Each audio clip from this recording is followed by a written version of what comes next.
Welcome to KAKOVISION, a podcast to pump you up to change the world. Hosted by me, Jordana. Let's get started. Hi, and welcome to KAKOVISION with Jordana. I'm Jordana, and in this episode, I am excited to introduce my parents. My background has put me in this unique position, somewhat unique position, of experiencing two different worlds and two different ways of being treated by society and by police and by our government. And these two worlds are getting pitted against each other. And it's harder and harder to get into one of the worlds. And it's all because of just a handful of people who are intentionally manipulating the rules that govern us all so that it funnels all of the money and all of the benefits of progress to the top. I lost both of my grandmothers way too young. Both were gone before I got married and before I had kids. But I channel their strength all the time. And you're going to hear a little bit about these great women today. Kako, the social app. K-A-K-O. Kako, the social app. K-A-K-O. Kako, the social app. Kako rules. Kako, the social app. Billionaire greed. Kako, the social app. Destroying America. Kako, the social app. T-minus 7 years and counting. Kako, the social app. So first I talked to my mom. And I asked her some questions about her life and her upbringing and my grandma Maxine. So tell me about your mom. Oh, Grandma Maxine to you. Yes. She was an amazing person. She had the biggest heart. She kind of reminds me of you a lot, or you remind me of her a lot, I guess I should say. She was a student forever. She didn't go to college immediately, or maybe she started a little bit, but dropped out when she got married, I think. But then later in life, she went back and she finished her degree, and then she wanted to get a master's. And then after that, she went to law school. So we used to joke that she really just didn't want to get out of school, that she would just keep going to school forever. But she did become a lawyer. And she was the kind of lawyer she was just out there to help people. And Ken is like that. She would take clients who really couldn't afford to pay her. At the memorial service after she died, I don't remember who it was, but it was probably Marshall. In the eulogy said that she did a lot of pro bono work, and some of it was even on purpose, because there were so many times when she would just help people and they couldn't afford to pay her. So sometimes we would have criminals doing odd jobs around the house or something. So sometimes she did kind of get payment that way. But she was really one of those people who just was out to help the world. And she died way too young, age 66. Yeah. Yeah. Still miss her. I know, me too. And I remember at her funeral, how many people were there. And people that would just come up and say how much, she helped them. And, it might not have impacted her as much, but she clearly impacted a lot of people. One of the things that I love about Grandma Maxine was that when she grew up, or maybe you can explain it a little bit, but she was an only child, right? Yep, only child. And she was almost before her time on a lot of issues and social progress. And I don't know where that came from, because that, for me, it's, you were impacted obviously by growing up with Grandma Maxine, and then having Josh and me. Like, it's just, I can't imagine just being on your own and kind of fighting that uphill battle. Yeah, I don't know where that came from either. It clearly was not either one of her parents. Um, and not to say, I mean, her mom, my grandmother, she was ill a good chunk of her late adult life. But she was a housewife. She wasn't really involved in anything, political or she had her friends, she played cards, she went to the pool, she had a pretty traditional housewife life. Um, Wasn't she a and teacher? Or was that, no, no, neither one of them. who was the one that got like pearls from? That was an aunt. Oh, That okay. was an aunt. Yeah, that was my Aunt Ruth. But no, so she didn't. Neither one of my grandmothers worked. My grandpa Bob was also an attorney. He was a little more of a traditional attorney. He did estates. He probably got paid. Um, they were, I guess, they were just brought up in a time where, like racial things, all that kind of stuff. I mean, they were yeah, they were probably racist. I mean, they were, because they would say things and we as kids would push back on it. Um, and I'm sure that came from mom, but where mom got that originally, I don't really know. It may just be, when she moved to Harrisburg and dad was working and she was, in school and she was a student and, it's probably the circle of people she surrounded herself with. And I'm happy to say that by the time of my grandfather's death at 91, he got it. I think they probably the only non-white people they had come into contact with were cleaning, cleaning people back then. I mean, they didn't, it was not in their, there was no one in their circle of friends. And I think what you don't know, you fear. And then later, my grandfather just really got it and saw the error of his earlier ways, which, thank God, because that part was a little uncomfortable at times. But how mom, I wish I would have asked her while she was alive, like you're asking me. I don't really know, but I can only presume that as a college student in her, I guess, 20s, 30s, 40s, and probably 50s. I didn't do the math to see when she finally got out of school. No, maybe not 50s. But I think it was just the people she surrounded herself with. She had some hippie friends, and she had a very active social life. She was very, very well liked. When you were growing up, what was life like? Well, parents got divorced, so you know what that's like. How old were you at that It's point? I was in fourth grade, I think, when dad moved out. They didn't actually get divorced for a long, long time, but he was out of the house at that point. The other part, they were separated. It was just, it just took a long time for the settlement to go through. Was that uncommon at Um, the time? Like, was divorce as n- no, it was not very common. I think we might have been the first family in the neighborhood. so that had to been Scandalous, really. Um, so that was a little challenging.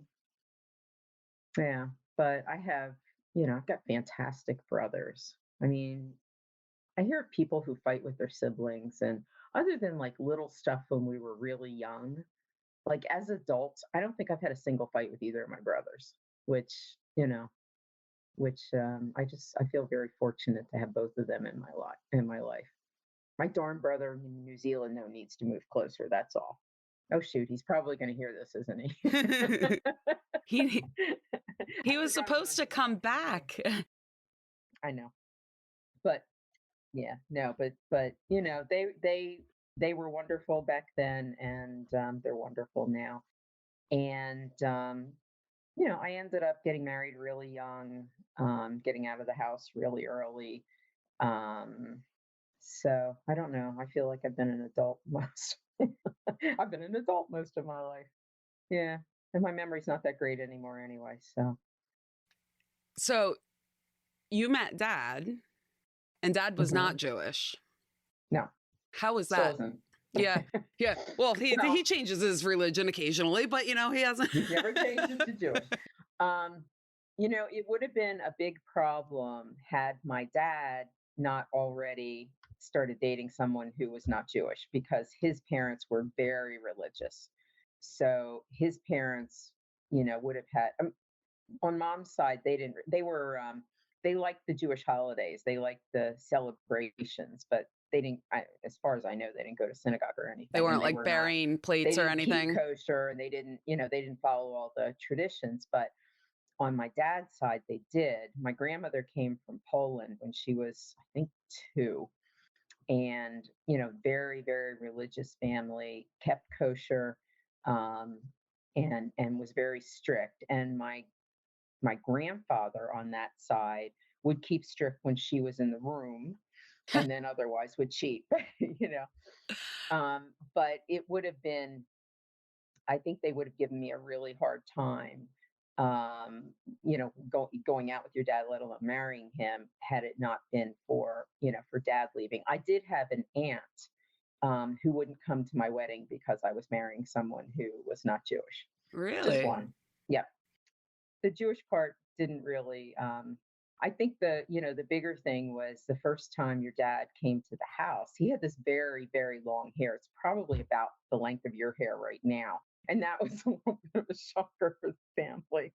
But that was a different time, right? Like that was it was during the the hippie 70s. stage, Yeah. right? Yeah. It was But I guess, before my brothers had their long hair, though.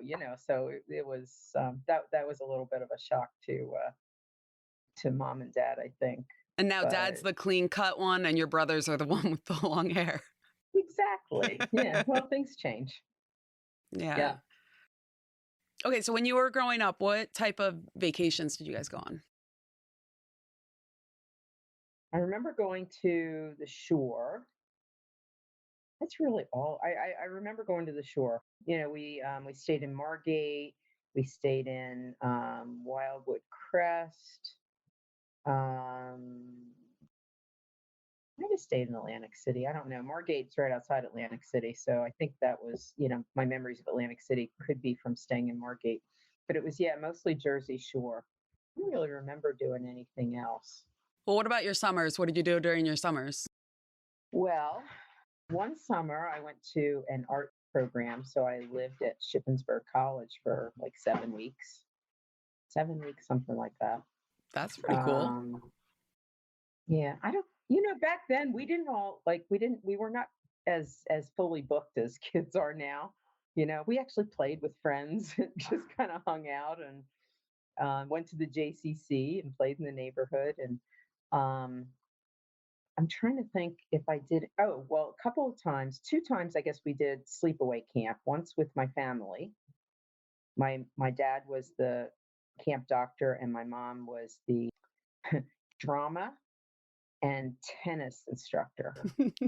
That was what I thought that was like a continual, like you guys did this each year. Summer. That was just one summer. That was one summer. And then one other summer I went to a different camp, just me.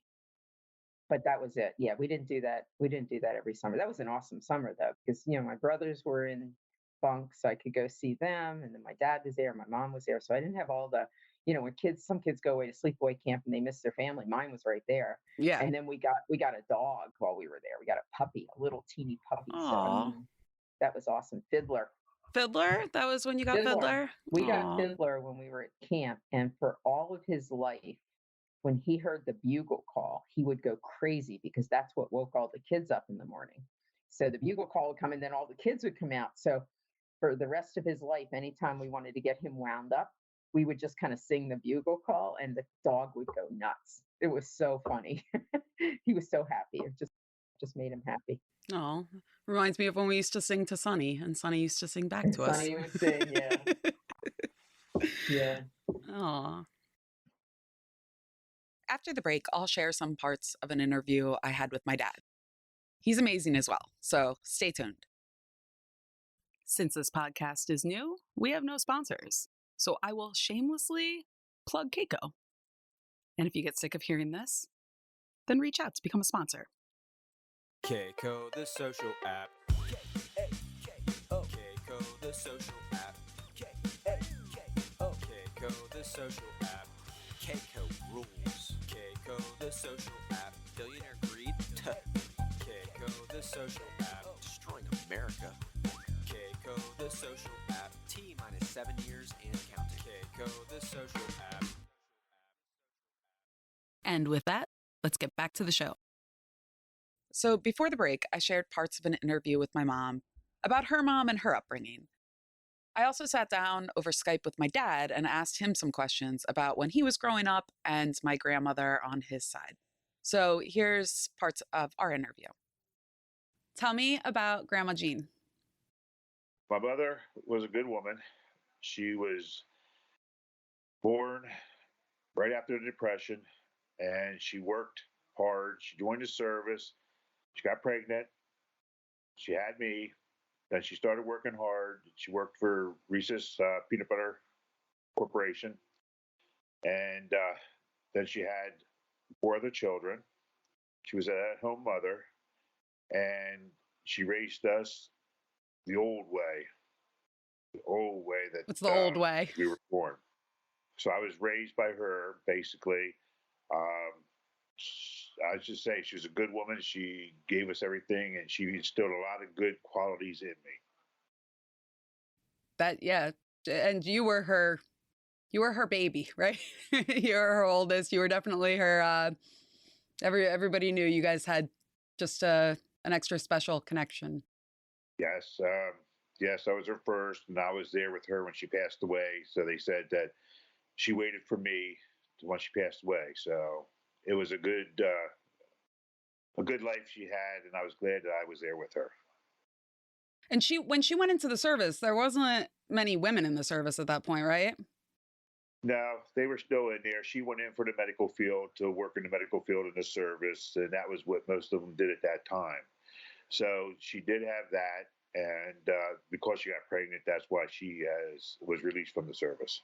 So it was your fault. With good, she was released with good, whatever they did. She was honorable discharge, right? An honorable discharge. That's what it was. Yeah, I remember at her funeral, there was a military service for burial, which was really nice.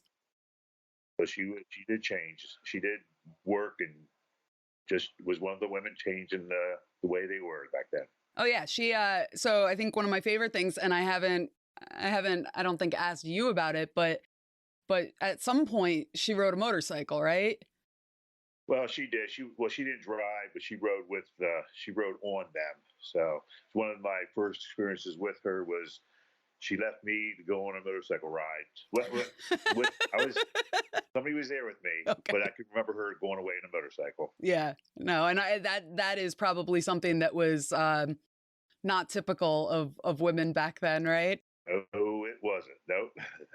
They were not looked upon favorably back then. Yeah, and one of my favorite things is that I don't think Grandma Jean really cared. It was just like she was who she was, and you know, she had a great family around her, but it's, you know, like I don't think she really cared as much about societal norms as others.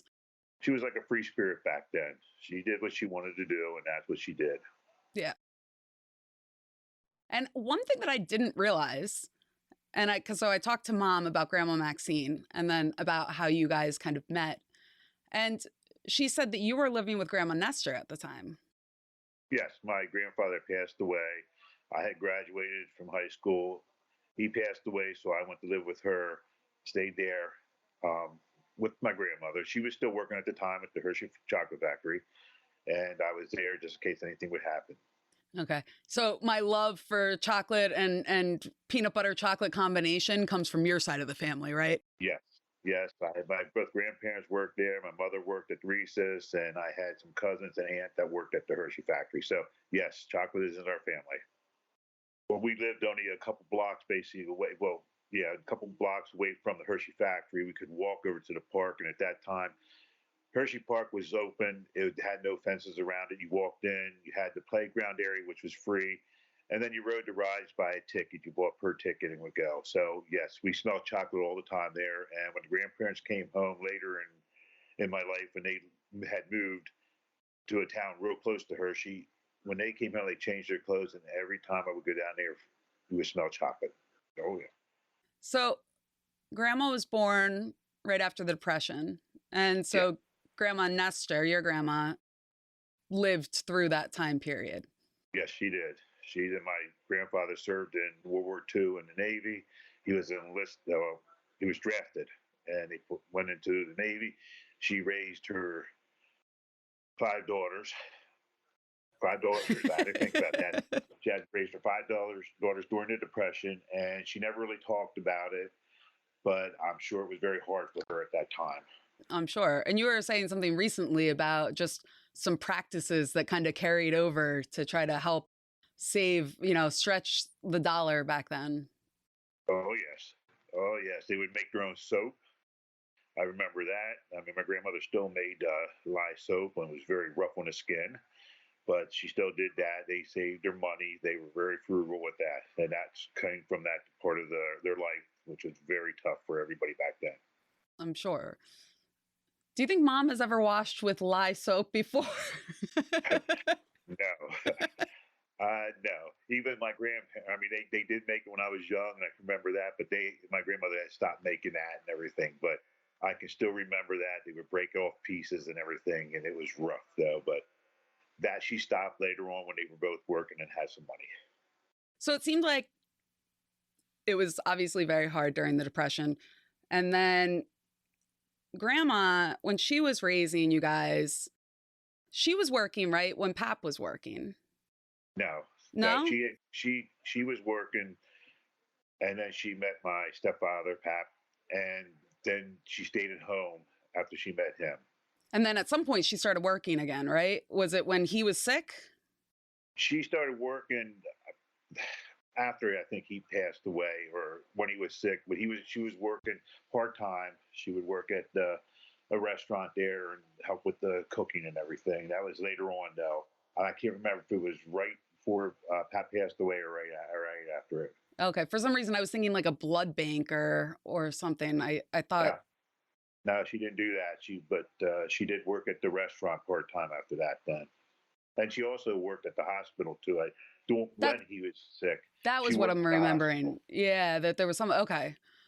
Yeah, she was in there. She was working while he was home. And she was working there. That was full-time. I forgot all about that. She was working full-time at the hospital in the laundry department and housekeeping. And then later on, she went into where she was working with, she was staying right by the outpatient type services. And she was there to help them in case they had any problems or anything like that. But then after that, she went, and Pat passed away. She did go work part-time. So what was it like when you first met Mom's family? Like how were they with Her you guys? family? I asked her the same question too, so. Grandma Maxine was accepting because she's a very liberal for things back then. She's a liberal back then. Her grandparents now, who didn't meet me at first, but they saw my long hair. They got up from the bar mitzvah, and they sat down beside me. They looked at me. They thought I was a guy, and they got up and left. They sat somewhere else. They didn't know that. But afterwards, they became they took me in as family. They treated me very well. It just, it took them a while to get used to me. But I cut my hair later. The hippie part. It was just the hippie part they didn't like, right? What's that? It was just the hippie part they didn't like. The long hair. They didn't like that look on me at the time. So, but they took me in. They treated me very good. Your mother's family really took me in, and they treated me as part of their family. Yeah. So I was asking Mom, kind of the same questions, somewhat, and she said that in a way it helped that Pop-Up Shep, and Grandma Maxine had separated, and he was already involved with somebody that was not of the Jewish faith. That would have been a bigger problem had it not been for Pop-Up Shep kind of paving that way. Yes, that did help. That did help there with that. So it was. I'm glad that he broke the barrier there. So. Yeah, that you guys didn't have to be the ones, right? Yes. That would have been rough. we were talking yesterday that it's funny because you are now and have been for a very long time nice and clean cut and everything. And Mom's brothers, on the other hand, have the long hair and have for a very long time now. Yes. So you were the trendsetter. Yeah, they are. Yeah, they are. Her brothers are they're very unique, great people, and very intelligent, and they have their own way about them. Very good. I was saying that you were the trendsetter because you were the one with the long hair first. Yes. And now my grandson. And now your grandson. I don't know if it's considered long or just out there. But I can't say anything because I went there too, so I can't say nothing. And it was rough. My parents weren't really happy with me either.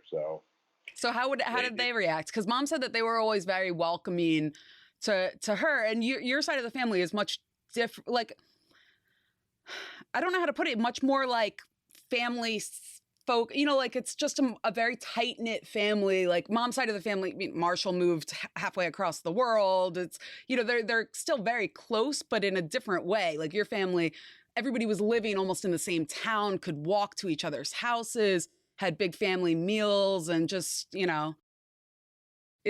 it was a different. Like Mom didn't have that. No, they did. We did that. We were together. My family, my core family lives out there right now. They all live near each other pretty much. Within reason, they live close to each other. They all still see each other, do things together, and we did that. That's how I grew up. Every other Sunday, we went up to see my stepfather's mother. We drove up to see her. It was a family-oriented thing. That's the way I feel is like family is. Dinners together, do stuff like that. I think that's like our family has always been very close. And I think that's probably why we've got, your side of the family that has just always put a very big emphasis on just being around each other. It's good to be close. And even now that the family's a little bit further away, they're still there for you if you want them. They're still always there. And I am for them.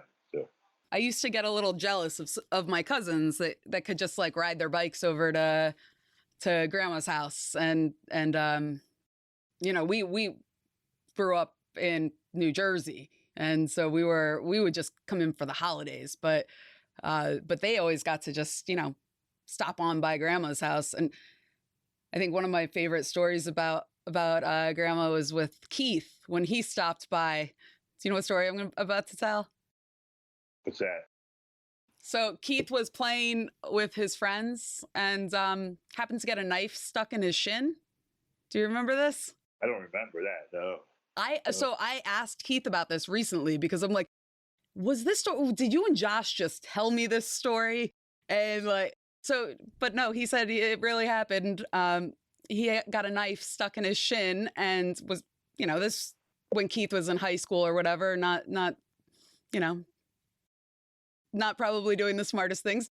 And so he goes over to Grandma's house. She pulls the knife out, puts a Band-Aid on it and tells him to bike home.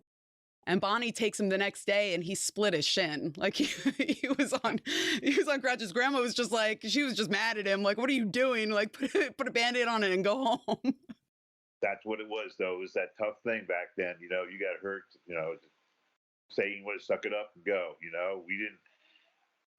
we didn't go. I needed stitches are ready in my arm and everything. They just cleaned it and said, let's go. And then the next day they said, we'll better go to the hospital. So back then it was like that. It was like, you just suck it up and go. Keep on going. If you break something, maybe the next day you would get it taken care of. Yeah. It wasn't a priority back then.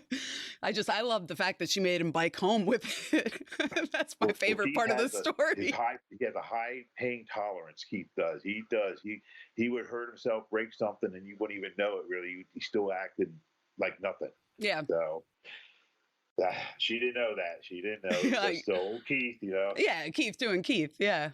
I think one of my other. It was nice that you could have been around that. It would have been nice if you could have been closer down here to see more of your family back then. That side of the family. Yeah, but I got to go and visit and stay for, like when we would stay for multiple days. It's not like we would just go for, a night. Usually we would stay for a little bit. And then there were times that I think I went down there and remember Oh, staying for like a week or so. yeah, you got to see her as much as you could. You did, and the family, and you guys, you and everybody else gets together as much as they can now too. Yeah, We I try to love do that. our side. So your side of the family has consistently, since I was a little kid, I'm assuming like my whole life, I don't know, maybe the first couple of years we didn't, but been going to Ocean City, Maryland every year. And it doesn't matter, you know, whatever's going on in the world. Like we always just, everybody ends up there and we have a good week, and usually somebody ends up in the hospital. But other than that, you know. And you're one of them. Yes. And you're one of them. You were one So, of them too. yeah. But it's a good thing. We all like it. It's everybody gets along. Everybody has a good week. And I hope we can keep doing that. That's something that I really enjoy, and I want to keep doing. So let's hope. And that was something that Grandma, for a while, that was like part of our Christmas present, right? Like she would get like the deposits for everybody, and like that was one of the things that she loved. Like that was time that she just really cherished with everybody there. She wanted everybody to get together there, and Grandma Nestor would always have a reunion. She would always have everybody up there for the reunion. That was one of her things. She wanted family to be together as much as they could. Yeah. I remember those Nestor family reunions. We haven't had. Yeah, that was probably around when Grandma passed away. A big one like that has been when Grandma passed away. We didn't have that. Was when the aunts and uncles would get together and everything else then too, and the cousins. And that stopped when Grandma Nestor passed away, and now we just have little get-togethers for Christmas, or get together somewhere else. Kind of moved to, I guess, the next generation, right? So all of that generation still gets together. We just call it a vacation and party for a week. So tell me a little bit about Pap. Pap worked really hard to help put food and everything on the table, right? Yeah, my stepbrother goes by Pap. He got out of school in the 8th grade, worked in the coal mines to help support his family. After when he got older, he started doing other stuff, chauffeur, truck driving. He always worked. Every day he worked, no matter. He didn't get sick. Even if he was sick, he went to work. There was not no going to work. You worked, and he worked part-time. He also helped my Uncle Marlon. So on Saturdays, he would help them at the construction. So he was a worker, and he always had food on the table. Yeah, we always had a place, a roof over our head, food on the table, and we had our clothes and everything. We didn't live large, but we lived enough to get by. So, and later on, because of the coal mines and everything, he contracted black lung, and that really put him into a disability when he got older. So he had that, and then he had aneurysms, and so he was disabled later on in his life. But he worked up until then. Oh yeah, and I think that's the difference. Is like back then, you could just be a hard worker, and it doesn't matter if you were an 8th grade educated person or if you had a four-year degree. If you were a hard worker, you could at least provide for your family. Like you're not going to be working 80 hours and still having to go to the food bank. Like you could make ends meet. And now people are just having, they're working all the time and still having trouble making ends meet. Like I've got to fill out when I go to the doctors now, every time they ask me, and I've got to fill out a form seeing if the kids if we've run out of food within the last week, month, year, because so many people, especially people on Medicaid, which is where we get our healthcare insurance from now, because trying to do this obviously doesn't have the best health coverage. So yeah, it's amazing how many, like what percentage of the population that has children are not able to provide enough food for their kids, which is just insane. It's different. When I was raised, there was single income families. Most had a mother usually that would stay home, raise the children. The father would be working. That was the average. It's not always the case, but that was the average back then. they would have enough that they would have the kids would be taken care of. They would get the insurance. You could get insurance from the school at that time. I remember pay so much money, and you would cover it at the school. The school So for that would be kids? good. Well, yeah, they would have a little thing where you could pay, and then like the kids, if they were hurt or something at the school, you would get covered. But that was just for the school. So you'd send them if in they when got hurt. they'd break a leg and you'd be like, go to school Well, and no, it wasn't like that. take a It's just fall and then go to the hospital. but people would have, there was always something there. So there was always some kind of like insurance type thing there. But they could do it back then. Nowadays, I know a lot of, both parents have to work. Then they're still not making enough money, and they have to rely on Medicare now, which is a shame. They're got again. I'm all for the socialized medicine.